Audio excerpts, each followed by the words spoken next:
세례 요한은 요단강에서 유대인들에게 회개하라 촉구하면서 하나님의 말씀을 전파했습니다. 그리고 자기에게 나가 진심으로 죄를 고백하는 자들에게 요단강에서 세례를 베풀었습니다. 많은 사람들이 세례 요한을 찾아와서 말씀을 듣고 또 세례를 받는 것을 보면서 유대인들은 이 세례 요한이 하나님이 보내신 구원자 메시아, 곧 그리스도가 아닌가 하고 기대하게 되었죠. 오늘 15절 말씀입니다. 제가 한번 읽어보겠습니다. 백성들이 바라고 기다림으로 모든 사람들이 요한을 혹 그리스도신가 심중에 생각하니. 요한은요, 이렇게 사람들이 자기를 그리스도로 잘못 오해하고 있다는 것을 알게 되었습니다. 그래서 분명하게 자신은 결코 메시아, 그리스도가 아니며 자신은 단지 죄를 회개하는 자들에게 물로 세례를 베푸는 것뿐임을 분명히 밝히고 있습니다. 이어지는 3장 16절 전반절인데요. 요한이 모든 사람에게 대답하여 이르되 나는 물로 너희에게 세례를 베풀거니와. 하나님이 세우신 사역자들은요, 자신의 지위와 사명을 정확하게 세례 요한처럼 알고 있어야 합니다. 하나님이 세우신 사람이 자신의 지위, 하나님이 맡겨주신 사명을 제대로 깨닫지 못하면 하나님께서 원하시지 아니하시는 아주 엉뚱한 길로 가게 될 수도 있는 것이죠. 여러분은 어떤 직분과 소명을 받으셨는지요? 자신에게 맡겨진 것 외에는 그 직분 또 그 사명 외에는 침범하거나 혹은 욕심을 내지 않으셔야 합니다. 만일 여러분이 설교의 소명을 받은 목회자라면 최선을 다해서 설교해야 합니다. 그러나 자신이 마치 하나님인 것처럼 행동하면 안 되겠죠. 하나님을 찬양하는 것이 여러분의 소명입니까? 그러면 겸손히 찬양만 하시면 됩니다. 그러나 찬양을 잘한다고 사람들로부터 영광을 받지는 말아야 합니다. 만약 사람들이 여러분을 대단한 사람으로 높이고 찬양한다면 세례 요한처럼 분명하게 나는 아니다. 나는 영광을 받을 수 없다. 나는 단지 예수 그리스도의 다시 오심을 준비하는 사람이다. 이렇게 분명하게 밝히시면 될 것 같습니다. 이렇게 세례 요한은요, 자신은 그리스도가 아니다. 분명히 밝히면서 자기 뒤에 오실 메시아 그리스도는 자신보다 능력이 많으신 분이라고 증거합니다. 더 나아가서 그리스도는 어떤 분으로 오시는지 아주 구체적으로 설명하고 있습니다.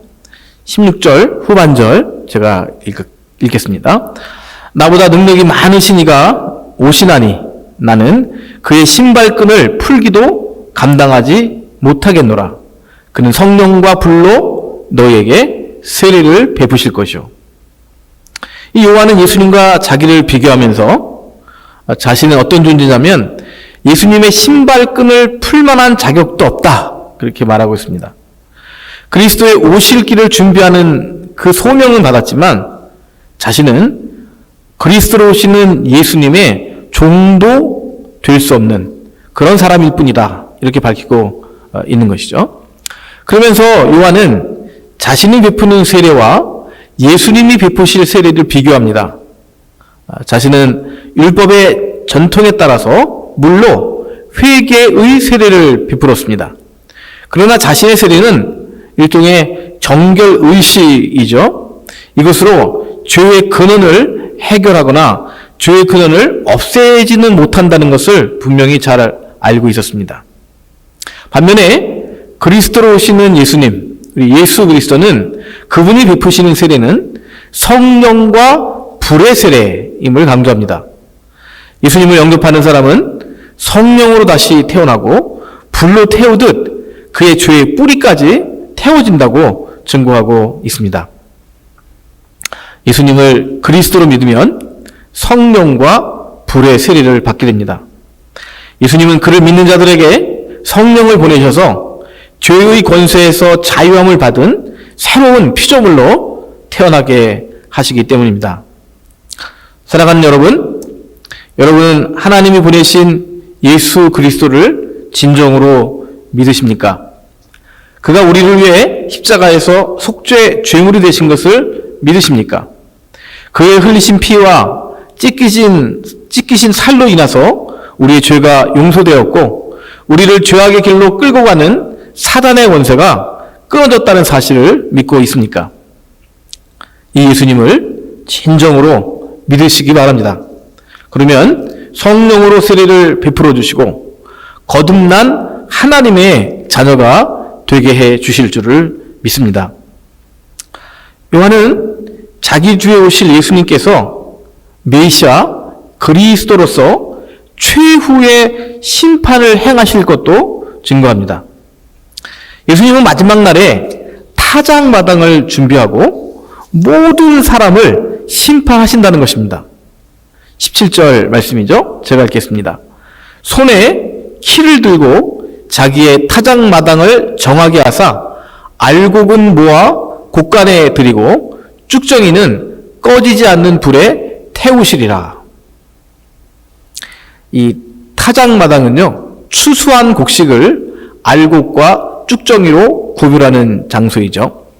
예수님은 이 자기의 타작마당에서 충실한 알곡은 천국에 들어가게 하시고 제대로 여물지 못한 쭉정이는 불로 태워서 심판하실 것이라고 요한은 증거하고 있습니다. 예수님을 믿고 성령을 받아 알곡과 같은 하나님의 자녀가 되어야 합니다. 만일 알곡이 되지 못하고 쭉정이로 남으면 마지막 날에 불의 심판을 받게 된다. 성경은 증거하고 있습니다. 사랑하는 여러분, 예수님은 십자가에서 은혜를 베푸셨지만 동시에 마지막 날에 우리 모두를 심판하시는 그리스도 주님이심을 잊지 마시기 바랍니다. 예수님을 믿고 성령을 받은 사람은 죄악에서 벗어나 충실한 열매를 맺어야 합니다. 만약 우리가 지금 쭉정이처럼 결실이 없는 삶을 살고 있다면 성령을 받지 않은 사람이고 불심판의 대상이 될 수 있음을 생각해 봐야 합니다. 여러분, 성령의 세례를 받았습니까? 그렇다면 정결한 열매를 맺으시기를 바랍니다. 그렇지 않으면 예수님의 타작마당에서 불로 태움을 받게 될 것입니다. 이 세례 요한은요, 사람들의 죄를 지적하고 회개를 촉구하면서 그들에게 기쁜 소식, 복음을 증거했습니다. 18절 제가 읽겠습니다. 또 그 밖에 여러 가지로 권하여 백성에게 좋은 소식을 전하였으나, 이 요한은 백성에게 좋은 소식, 기쁜 소식을 전했죠. 바로 예수 그리스도를 증거하십니다. 예수께서 그들의 죄악을 해결해 주시고 성령으로 세례를 베풀어 주실 것을 요한은 선포하고 있는 것입니다. 요한은 이렇게 백성에게 좋은 소식을 증거했지만 통치자 이 헤롯 왕에게는 가감없이 그가 범한 죄를 지적하며 하나님의 심판을 또 선포합니다. 19절 말씀 제가 읽겠습니다. 분봉왕 헤롯은 그의 동생의 아내 헤로디아의 일과 또 자기가 행한 모든 악한 일로 말미암아 요한에게 책망을 받고, 이 헤롯 왕은 자기 동생의 아내인 헤로디아를 자신의 아내로 삼는 그런 부정을 저질렀습니다. 그는 자신의 욕망을 채우기 위해 하나님을 이렇게 거역하면서 백성들을 억압했죠. 세례 요한은 담대하게 그의 죄를 책망했던 것입니다. 이렇게 하나님의 말씀을 전하는 사람은 사람의 눈치를 보거나 권력에 대한 두려움이 없이 하나님의 말씀을 전해야 합니다.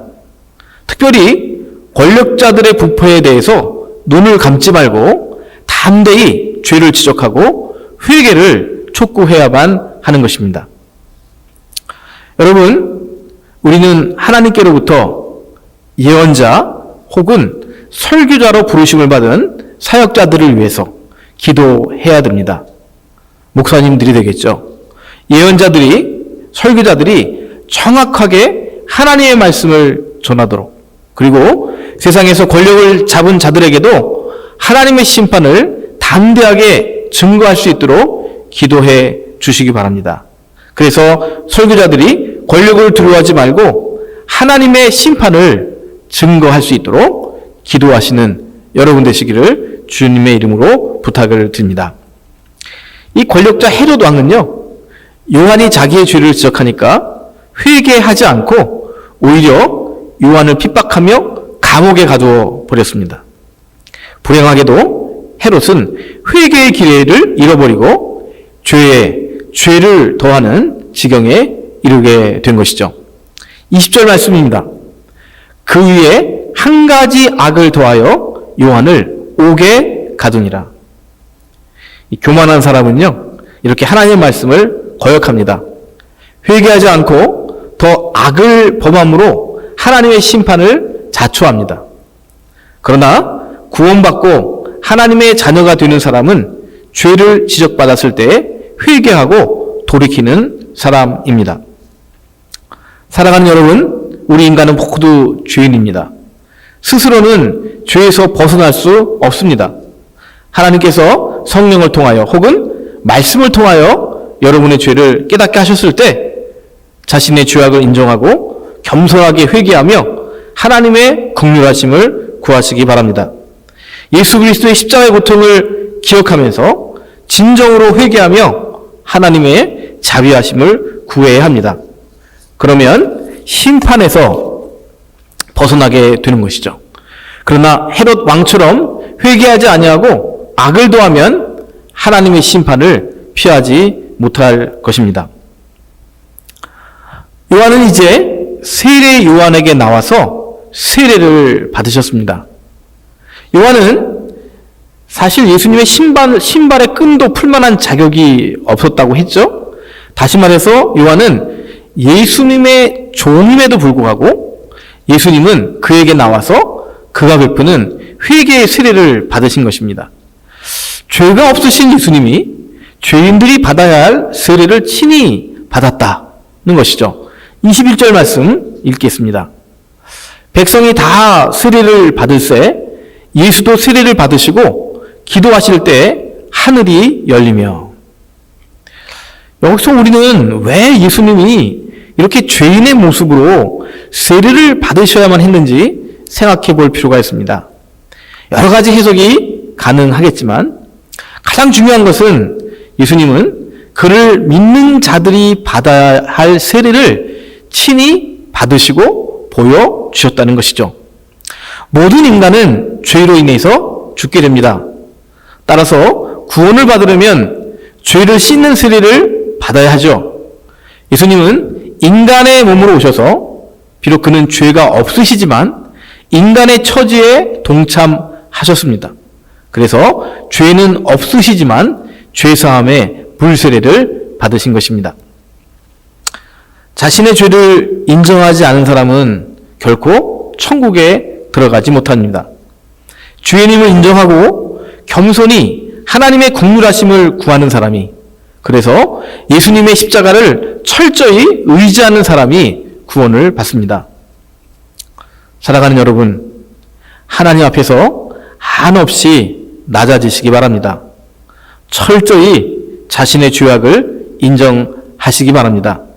그리고 예수님의 은혜를 사모하시기 바랍니다. 그러면 여러분에게 구원의 길이 열릴 것입니다. 천국의 문이 열릴 것입니다.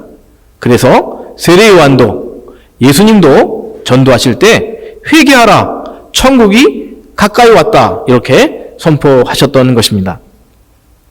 예수님은 자신의 몸을 요단강 물에 잠그시고 요단이 베푸시는 물 세례를 받으셨습니다. 이제 물에서 올라오시면서 하나님께 기도를 드리셨습니다. 그때 아주 놀라운 반전이 일어났습니다. 바로 성령이 예수님께 강림하신 것입니다. 21절을 제가 또 읽겠습니다. 성령이 비둘기 같은 형체로 그의 위에 강림하시더니 하늘로부터 소리가 나기를 너는 내 사랑하는 아들이라 내가 너를 기뻐하노라 하시니라. 여기서 아주 특이한 것은요, 예수님이 성령 세례를 받으실 때 이 성령이 비둘기 같은 형체로 예수님에게 임하셨다 하는 것입니다. 영어 성경에는요, in a bodily shape like a dove, 그러니까 비둘기와 같은 그런 몸의 형체로, 이렇게 우리가 번역할 수가 있습니다. 아주 구체적인 몸의 형태로 성령이 예수님에게 임하셨다는 것입니다. 많은 우리 그리스도인들이요, 성령님을 마치 형체가 없는 하나님의 지식이나 어떤 영감으로만 이해하는 경우도 있습니다. 그러나 오늘 본문에서 예수님에게 임한 성령님은 비둘기처럼 아주 구체적인 실체 혹은 구체적인 몸을 가지신 분입니다. 예수님이 물세례를 받으신 후에 하늘로부터 받으신 성령의 세례는 믿는 자들에게 주실 놀라운 복을 보여주고 있습니다. 정말 큰 축복을 보여주고 있습니다. 그 뭐냐고 하면, 회개하고 예수님을 믿는 사람에게 하나님은 때로는 불과 같이, 혹은 물과 같이, 혹은 비둘기 같이, 중요한 것은요, 아주 구체적으로 실제하시는 실체이신 성령님을 부어주신다는 것입니다. 그렇죠? 아주 구체적으로 실제하시는, 정말 살아계시는, 그리고 실체이신, 몸으로 존재하시는 그 성령님을 부어주신다는 것입니다. 사랑하는 여러분, 회개하고 예수님을 영접하셨습니까? 그리고 비둘기의 형체로 오시는 성령님을 받으셨습니까? 성령님은 믿는 자들 속에 실제하시는 하나님의 영이십니다. 단순히 느낌으로만 느껴지는 그런 영이 아니시라는 것입니다. 우리 속에 실체로 계시며 실제로 우리를 다스리시는 하나님의 영이심을 믿으시기 바랍니다. 예수님께서 예수님에게 이 성령이 형체로 임하시면서 하늘에서 아주 놀라운 음성이 들렸습니다. 너는 내 사랑하는 아들이라. 이 말씀은 메시아를 세우시는 시편 2편 7절의 말씀이기도 하죠. 시편의 메시아 예언의 말씀이 이렇게 하늘에서 선포되면서 예수님께서 하나님의 사랑하시는 아들로 세상을 구원하고 심판하시는 그리스도로 세워지셨음을 확정하고 있는 것입니다.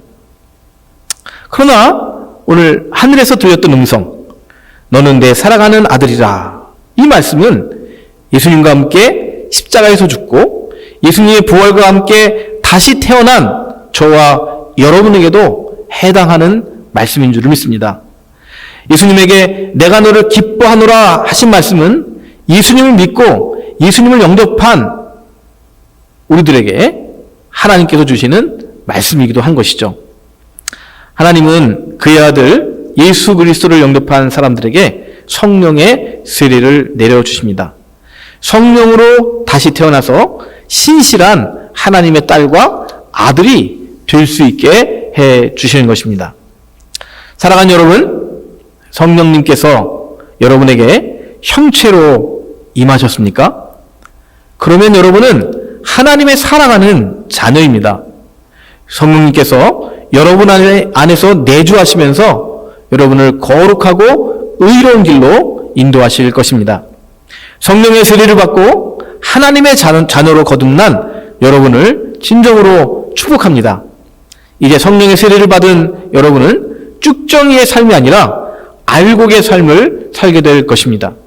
실체로 우리 안에 내주하시는 성령님과 함께 하나님이 기뻐하시는 아름다운 열매를 맺기를 축원합니다. 그리하여 여러분 모두가 하나님이 기뻐하시는 딸과 아들이 되기를 소망합니다. 우리의 죄를 씻어주시고 성령의 세례를 예배해 주시는 예수 그리스도를 찬양합니다. 기도하겠습니다. 하나님 감사합니다. 오늘 예수님이 받은 세례의 의미가 무엇인지 깨달았습니다. 하나님, 우리도 주님이 물에 잠기신 것처럼 겸손히 우리의 죄를 인정하고 하나님 앞에 낮아지게 도와주시고, 그리고 회개할 때 부어주시는 성령을 받아서 알곡의 하나님의 자녀로 신실하게 살아갈 수 있도록 복내려 주옵소서. 예수 그리스도의 이름으로 기도하옵나이다. 아멘.